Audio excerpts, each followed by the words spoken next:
Bonjour à tous, petite vidéo assez courte cette fois pour vous présenter ce petit amplificateur audio entièrement fait maison.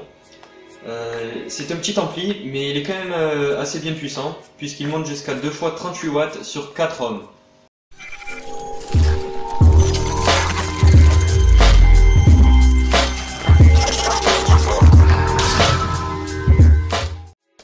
Bon je vais direct vous le présenter maintenant, comme ça ira plus vite. Donc le voici plus en détail. Bon, c'est assez le bordel au-dessus avec tous les fils, mais ça c'est parce que j'ai placé quelques connectiques dessus pour pouvoir l'utiliser plus facilement. Sinon il ressemble plutôt à ça. Bref, donc l'ampli comme j'ai dit, il fait 2 fois 38 watts sur 4 ohms, donc en stéréo. Donc c'est un ampli de classe AB pour ceux qui veulent savoir. Donc il est bien, mais il n'a pas un rendement très élevé, donc il chauffe un peu. C'est justement pour ça d'ailleurs que j'ai placé un gros radiateur dessus, pour éviter que ça chauffe trop. Et là pour le coup j'ai carrément mis un radiateur de carte mère de PC, donc là vraiment ça chauffe que dalle. Donc pour ce qui est des connectiques, j'ai placé un domino pour brancher l'alimentation. J'utilise un chargeur de PC portable, ça délivre 19,5 volts, donc c'est très proche de 20 volts qui est la tension nominale de l'ampli. Pour connecter les haut-parleurs rapidement, il y a des prises adaptées. Donc c'est les mêmes prises qu'on retrouve sur les enceintes et n'importe quel caisson. Donc c'est de la récup, comme à peu près tous les composants que j'ai utilisés pour le fabriquer. Et pour les signaux d'entrée, il y a un port jack pour brancher un téléphone, un ordinateur ou ce qu'on veut. Bon, je vous propose de le tester dès maintenant, hein. Allez, c'est parti.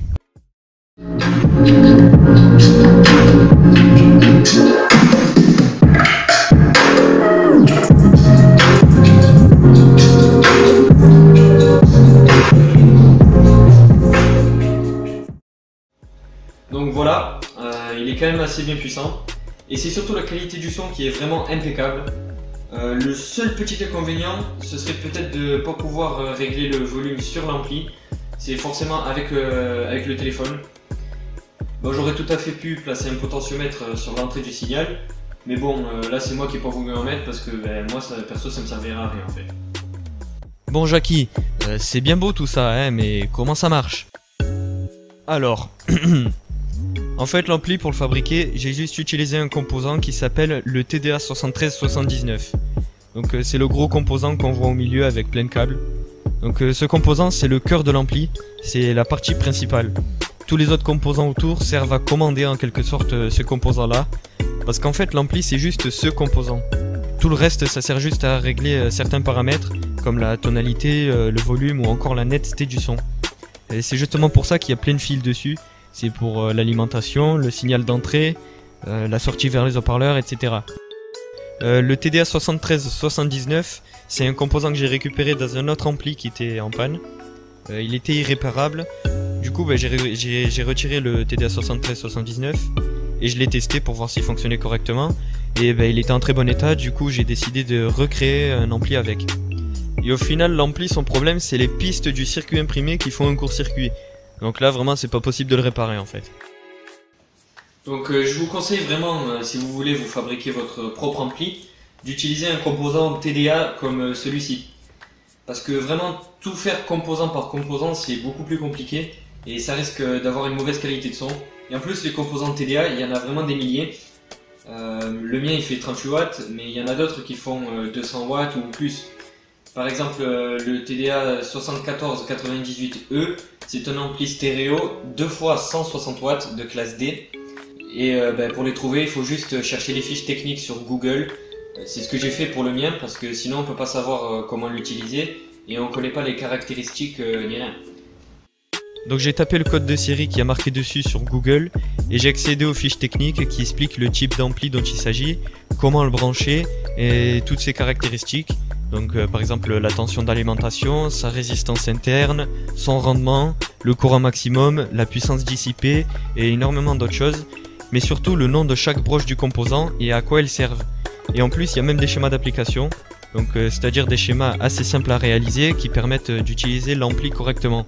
Et c'est justement ces schémas qui vont nous permettre de créer notre propre ampli avec le composant. Par exemple, moi, mon TDA 7379, il peut être utilisé de plusieurs façons. Donc soit je l'utilise en 4 x 13 watts en stéréo, soit en 2 x 13 watts stéréo plus 38 watts pour un subwoofer par exemple. Donc ça s'appelle un montage en simple pont. Soit en 2 x 38 watts stéréo, donc en double pont.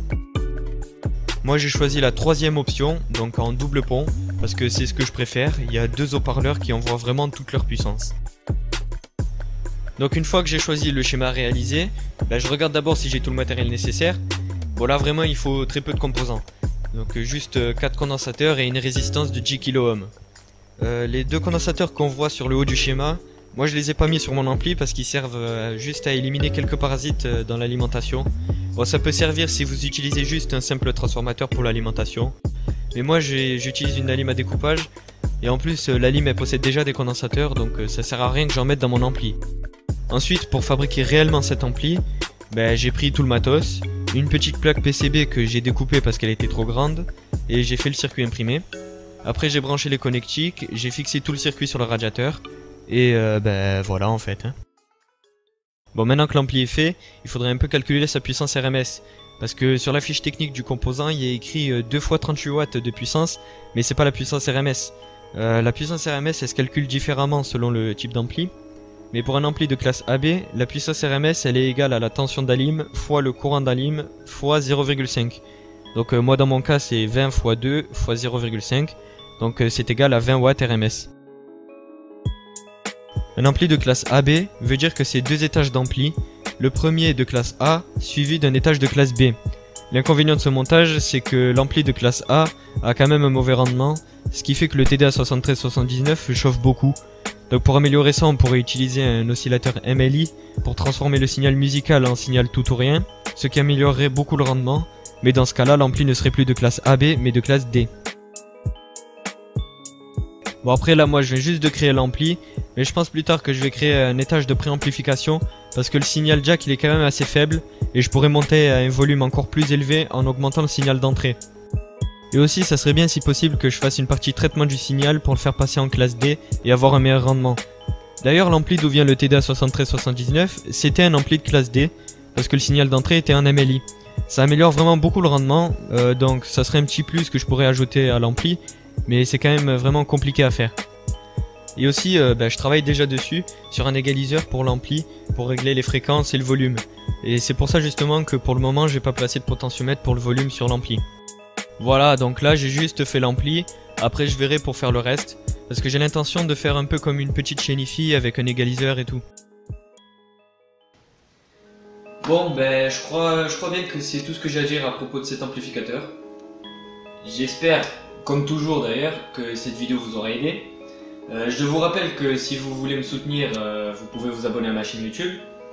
Et si vous avez des questions, je vous répondrai en commentaire. Sachez que vous pouvez également rejoindre mon groupe d'électronique sur l'application Amino. Voilà, donc si vous voulez, comme ça on peut discuter d'électronique et de sciences en général. Donc je vous mettrai le lien en description. Et aussi, dernier truc, toutes les musiques que j'ai utilisées dans cette vidéo viennent d'un ami à moi qui fait des instrus. Donc il fait du rap, de la trap, de la psytrance et plein de choses comme ça. Il commence tout juste sur YouTube, donc si vous voulez aller voir ce qu'il fait et le soutenir, je vous mettrai le lien en description et peut-être que j'afficherai quelque chose sur l'écran, je verrai ce que je mettrai. Là il y a mon ordi qui m'attend pour le montage là. Bon allez, à la prochaine.